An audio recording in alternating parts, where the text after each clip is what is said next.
पूर्णमदः पूर्णमिदं पूर्णात् पूर्णमुदच्यते पूर्णस्य पूर्णमादाय पूर्णमेवावशिष्यते। ॐ शान्ति शान्ति शान्तिः। शङ्करं शङ्कराचार्यं केशवं बादरायणं सूत्रभाष्य कृतो वन्दे भगवन्तौ पुनः पुनः। ईश्वरो गुरुरात्मेति मूर्तिभेदविभागिने व्योमवद्व्याप्तदेहाय दक्षिणामूर्तये नमः। ॐ शान्ति शान्ति शान्तिः।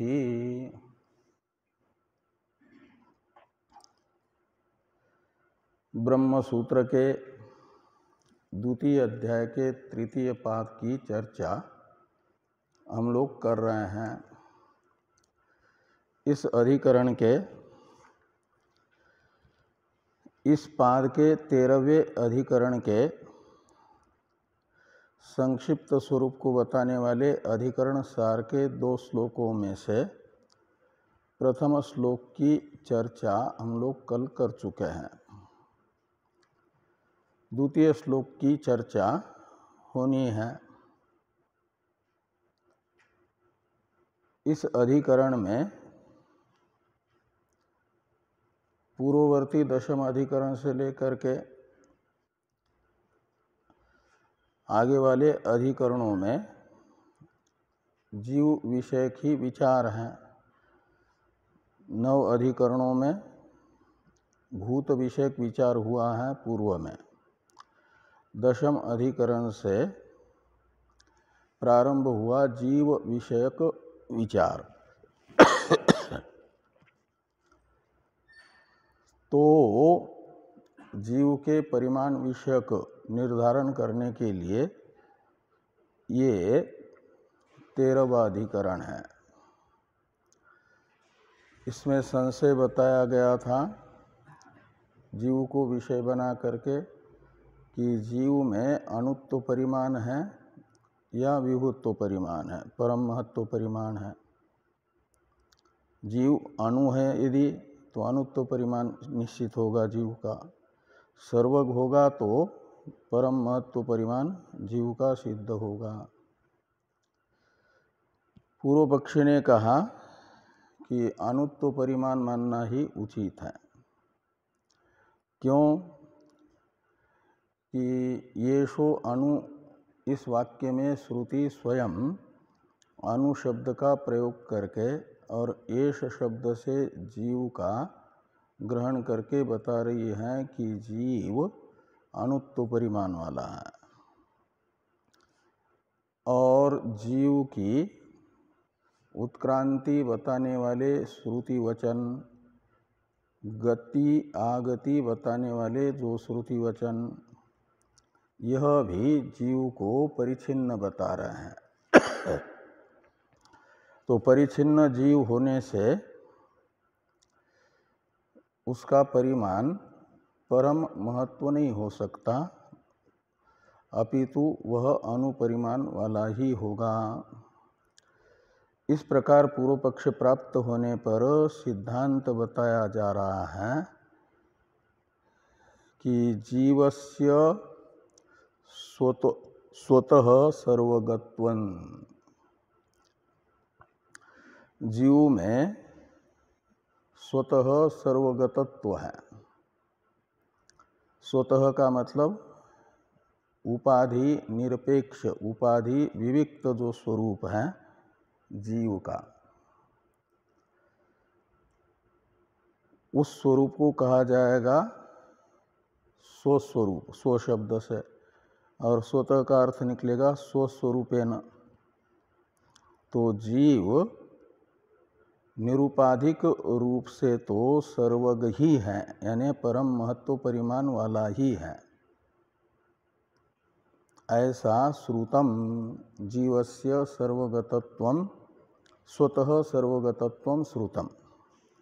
क्यों श्रुतम यानी श्रुतिया प्रतिपादितम। ऐसा क्यों? तो कहते इसलिए कि ब्रह्मत्वतः, तो स्वतः शब्द देहली दीप न्याय से दोनों तरफ लगा देना। स्वतः ब्रह्मत्वतः इस हेतु वाक्य में भी और प्रतिज्ञा वाक्य में भी,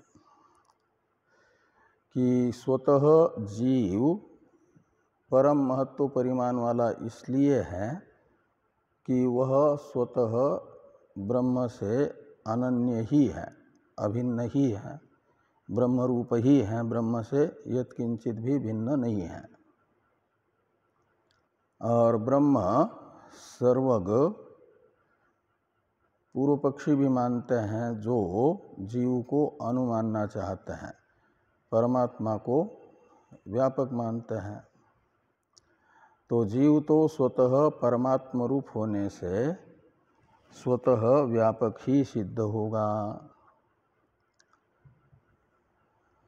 तो फिर ये सो अनु इत्यादि श्रुतियाँ जो जीव का अपने मुख से अनुत्व परिमाण बता रही हैं, और उत्क्रांत्यादि ज्ञापक जो श्रुतियाँ हैं, वह कैसी उपपन्न होगी?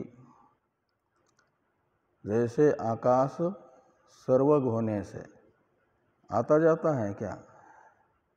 आकाश कहीं जाता है और कहीं से आता है, क्यों? वो व्यापक है। ऐसे यह परमात्मा भी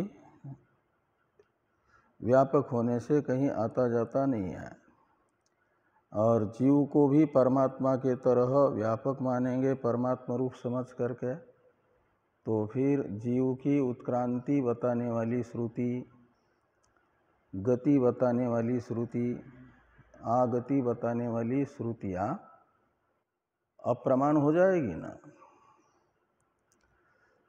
तो उन श्रुतियों का विरोध होगा।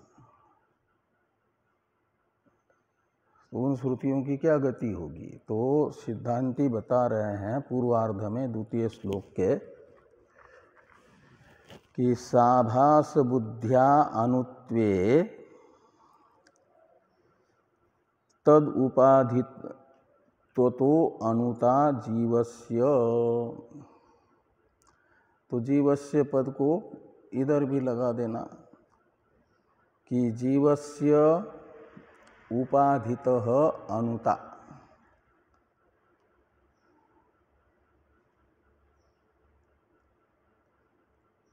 साभास बुद्धिया ये तृतीया है, यानी दीर्घ है कि ह्रस्व है?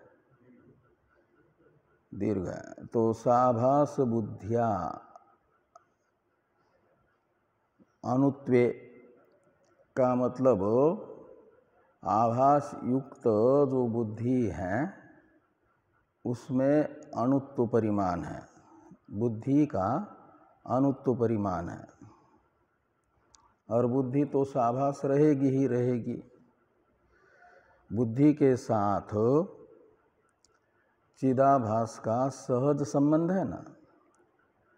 आत्मा के तीन पदार्थ के साथ अलग अलग तीन संबंध हैं। देह के साथ तादात्म्य संबंध है कर्मज, उसे कर्मज संबंध कहा जाता है। स्थूल देह के साथ आत्मा का कब तक तादात्म्य रहेगा? जब तक प्रारब्ध कर्म है। इसलिए कर्मज संबंध हुआ अपने स्थूल शरीर के साथ आत्मा का। बुद्धि के साथ कब तक रहेगा? कब से है और कब तक रहेगा? तो सहज संबंध है।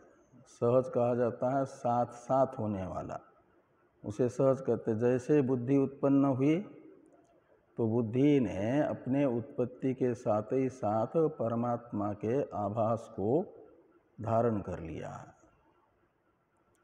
आभास को धारण करते हुए ही बुद्धि प्रकट होती है, और जब तक बुद्धि रहेगी तब तक आभास रहेगा ही रहेगा, चिदाभास बुद्धि में, इसलिए सहज संबंध हुआ बुद्धि के साथ चिदाभास का।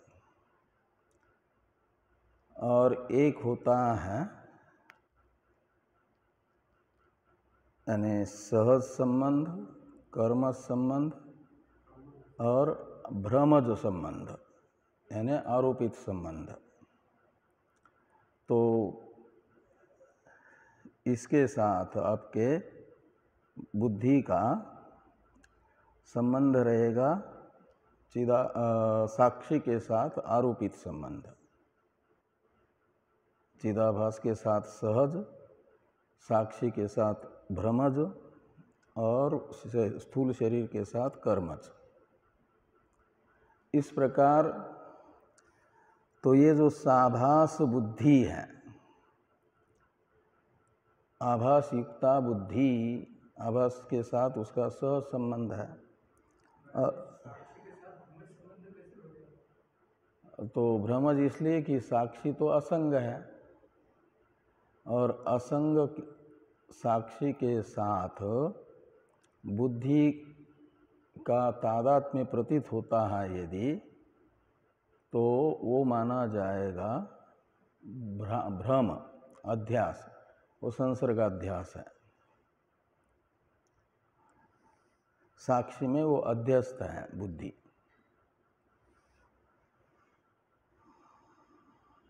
तो साभास बुद्ध्या अनुत्वे, तो उपाधिभूत जो साभास बुद्धि है वह अणु होने के कारण क्या होगा कि तद उपाधित्वतः जीवस्य अनुता, तो जीव में उपाधिभूत साभास बुद्धि की अणुता का आरोप होता है।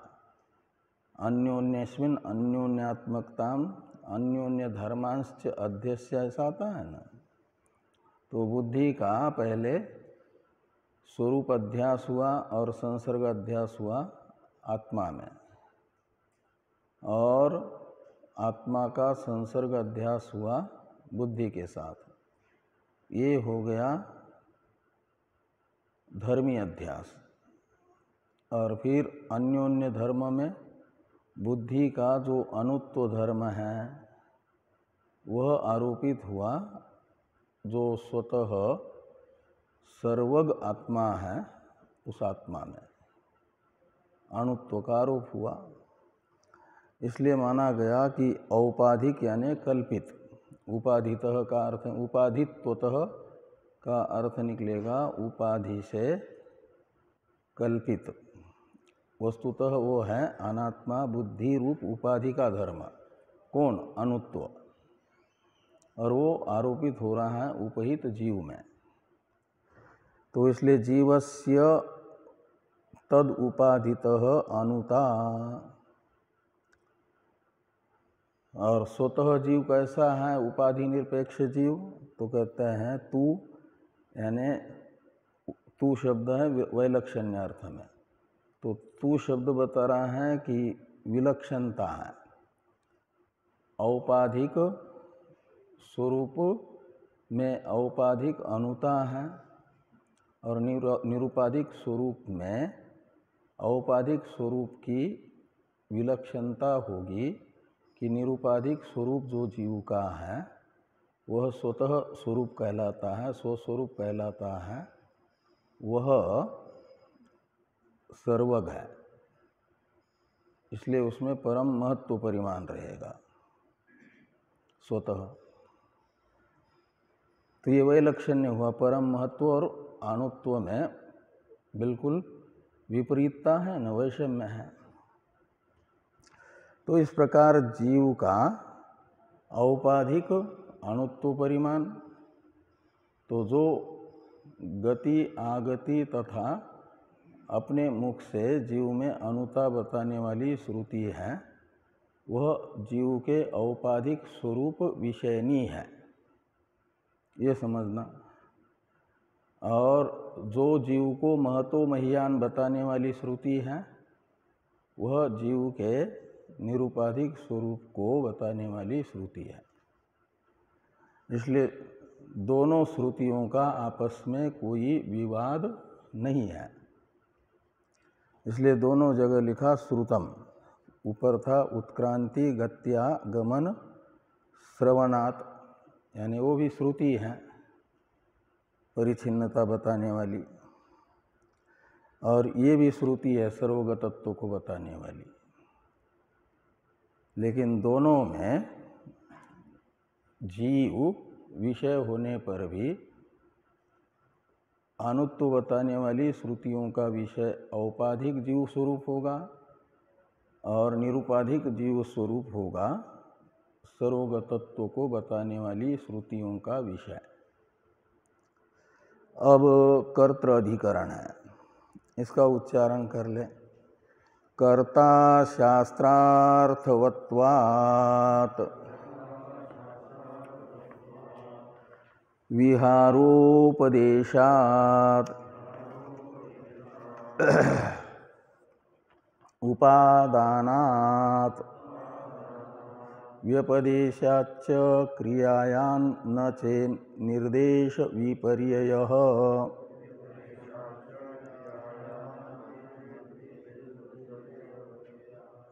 उपलब्धिवद अनियमः शक्ति विपर्ययात् समाध्यभावाच्च जीवो कर्ता अथवा कर्ता धिय कर्तृत्व संभवात् जीवे कर्तृतया किं स्यात् दित्याहु सांख्यमानिनः करणत्वान्नधिकर्त्री यागश्रवणलौकिका व्यापारान विना कर्त्रा तस्मात् जीवस्य कर्तृता। तो इस अधिकरण में भी विषय है जीव ही। दशमाधिकरण से आने वाले सब अधिकरणों में विषय कौन है? जीव ही। और जीव को विषय बना करके जीव विषयक जो अलग अलग संशय हैं उनका निवर्तक यथार्थ निर्णय बताया जा रहा है इन अधिकरणों से। अब कई विचारक जीवात्मा को अकर्ता बताते हैं तो कुछ कर्ता बताते हैं। तो वास्तविक हम जिज्ञासु लोग क्या माने? जीव को अकर्ता समझे या कर्ता समझे? जिज्ञासु को इस संशय से बाहर निकालने के लिए और कर्तृत्व कहाँ रहेगा इसका वास्तविक निर्धारण करने के लिए ये अधिकरण है। इसलिए पहले संशय बताते हैं कि जीवो अकर्ता अथवा जीवः कर्ता।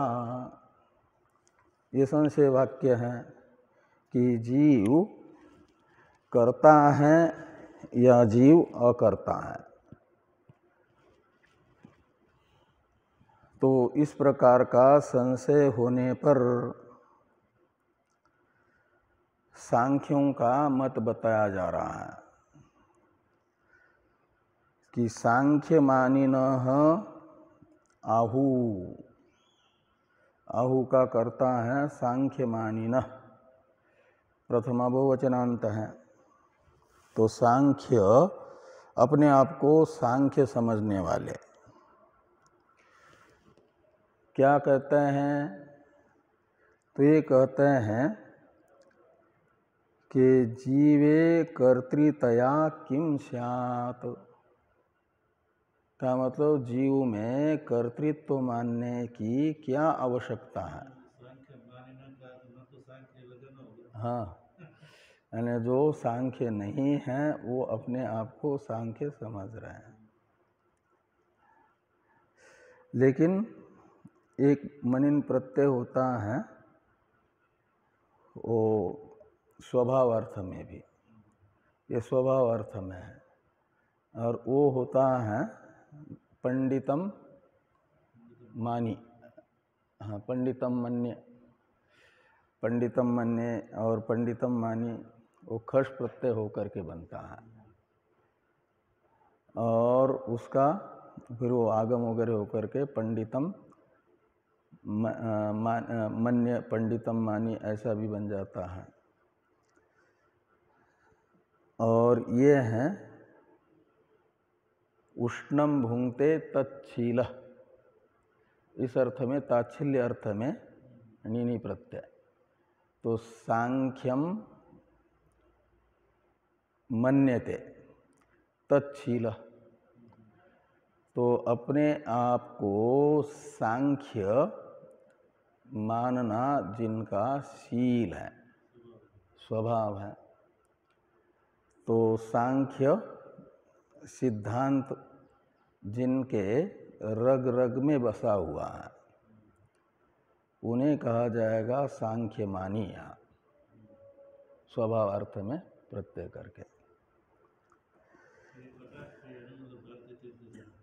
हाँ हाँ, नहीं सांख्य तो है वो अपने आप, यानी सांख्य सिद्धांत जिनके स्वभाव में है वो सांख्य मानी है यहाँ पर। जैसे उष्ण भोजी, तो उष्ण गरम खाना जिसका स्वभाव है, तवे पे रोटी सेक जो है सीधे थाली में आ जाए, भाप से रोटी के अंदर के त्वचा जल भी जाए तो कोई बात नहीं, लेकिन ऐसी गरम रोटी चाहिए, तो उसे उष्ण भोजी कहा।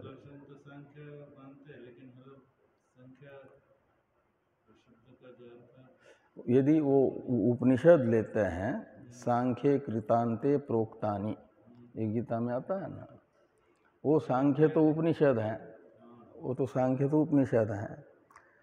और जो अपने आप को वैदिक मानते हैं, उपनिषद अनुयायी मानते हैं, लेकिन वस्तुतः उपनिषद अनुयायी नहीं है, जो उस अर्थ में भी सांख्यमानी बन जाता है। लेकिन वहाँ पर पहले सांख्य मन शब्द बनेगा और फिर मत्वर्थीय इन्हीं प्रत्यय होगा, जैसे धनी बनता है, ज्ञानी बनता है।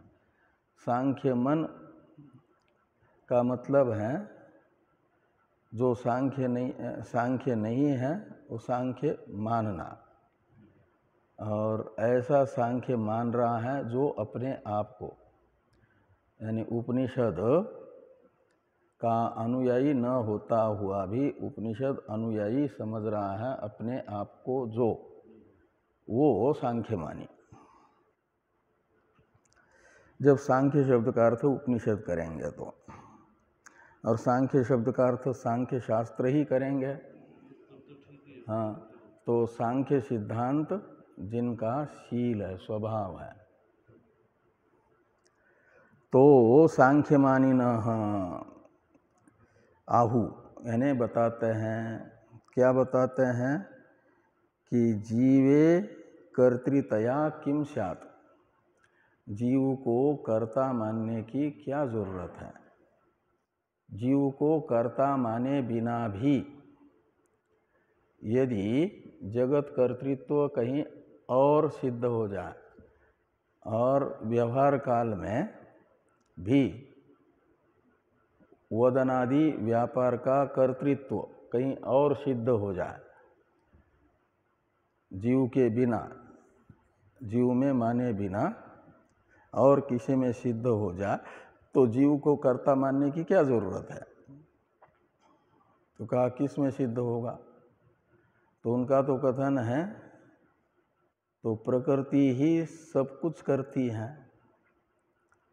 और जीव तो अकर्ता है, यानी कुछ नहीं करता, लेकिन प्रकृति से किए गए कर्म का फलोपभोक्ता है।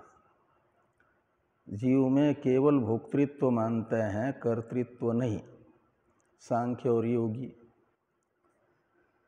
तो वे कहते हैं धियः कर्तृत्व संभवात, तो प्रकृति का परिणाम विशेष जो बुद्धि, और उस बुद्धि में ही सारे व्यापार का निर्वर्तकत्व रूप कर्तृत्व संभव है। तो जीव को कर्ता मानने की क्या जरूरत है? का मतलब सांख्य का कथन है जीव अकर्ता ही है और कर्तृ बुद्धि है। इस प्रकार सांख्य मत प्राप्त हुआ, तब सिद्धांत है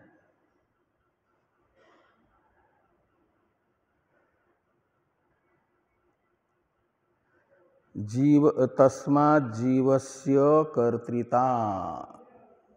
इसमें जीवस्य कर्तृता ये प्रतिज्ञा वाक्य है, तस्मात् हेतु वाक्य है कि जीवस्य कर्तृता, द्वितीय श्लोक का चौथा पाद। तो जीव में कर्तृत्व है, ये वेदांती कहेंगे। तो कहा जीव में कर्तृत्व क्यों है? कहते तस्मात्, तस्मात् यानी उस कारण से। तो पूर्व पक्षी पूछेंगे तस्मात् इस शब्द से ग्राह्य कारण कौन है? किस कारण से जीव को आप कर्ता मानते हो? तो कारण बताया जा रहा है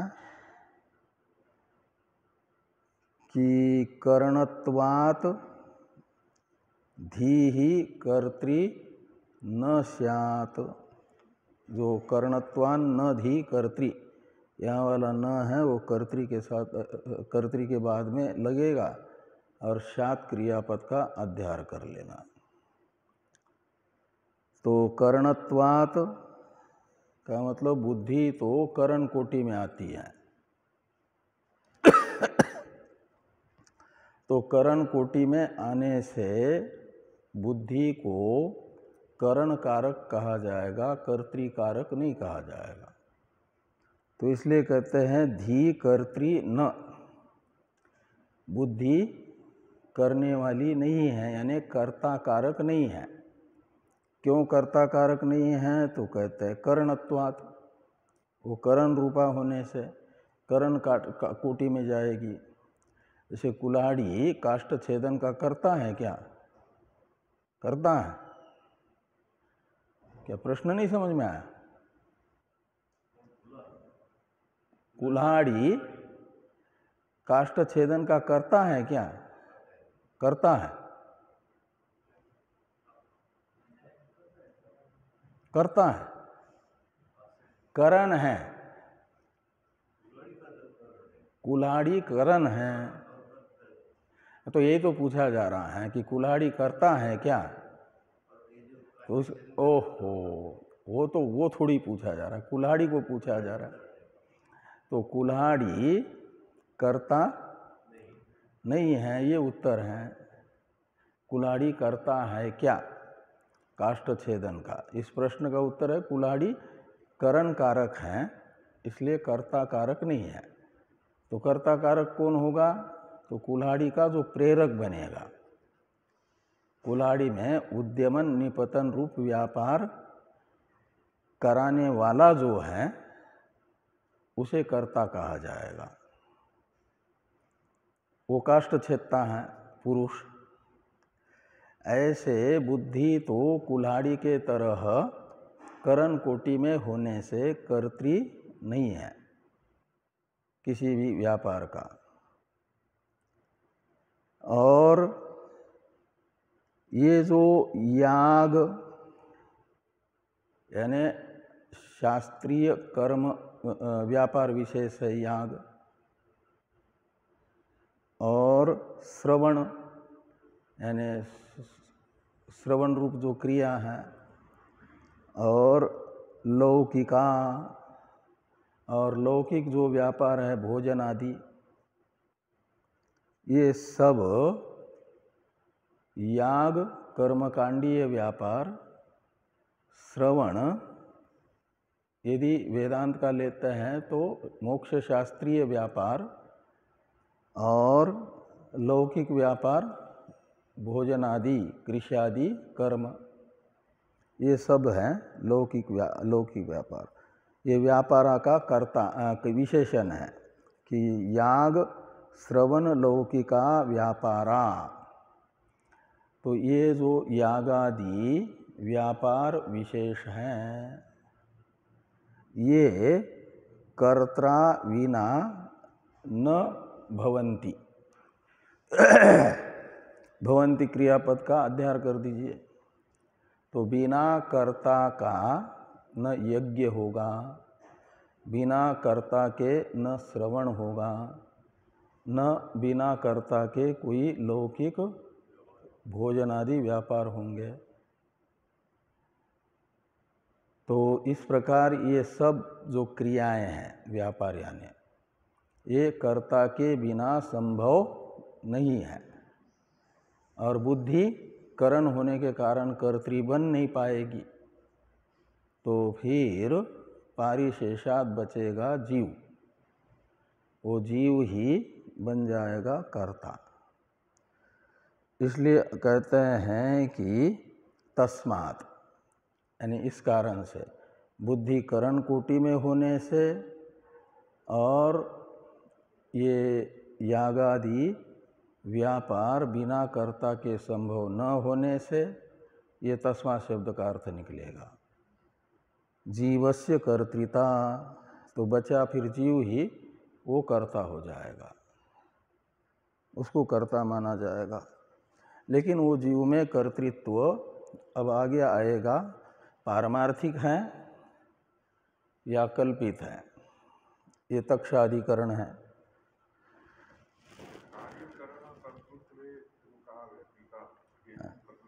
हाँ, उसमें तो तीनों प्रकृति में कहा गया है, करणत्व भी है, कर्तृत्व भी है। हाँ, दोनों फिर कैसे हो? कार्यकरण कर्तृत्वे, हेतु प्रकृति में।